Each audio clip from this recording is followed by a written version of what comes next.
Hello, and welcome to another tutorial on the EA Global AI platform. Today, we're going to be talking about the browser plugin that is available for both Microsoft Edge and Google Chrome.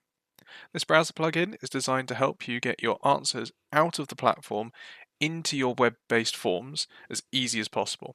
So, I don't have it installed. If I click on the browser plugin button, I'll be taken straight to the Chrome store.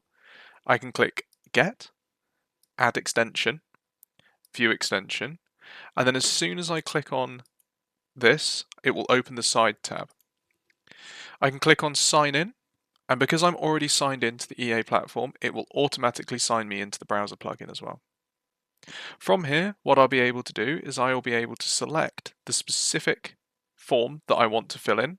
So I'm currently in the tutorial space with the another ESG questionnaire. I can go and find this, click here, and this is the form that will start loading.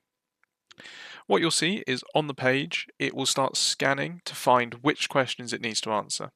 If we're filling in large format forms, such as EcoVadis, for example, it will be able to scan the page, find where the questions are, and input the answers to those questions.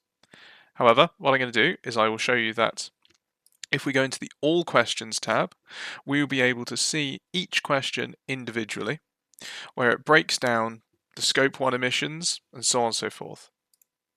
So, as we can see, the breakdown your total gross global Scope 1 emissions by country, area or region is here, and we can see the exact answer that's provided. We can then view the evidence. So this is the exact same as what is presented in the platform, just in a sidebar, and then I'll be able to copy this answer and paste it anywhere I want to. If you've got any questions about installing or using the plugin, please don't hesitate to use the Get Help button and either search for further help or send a message to the analysts. Thank you very much.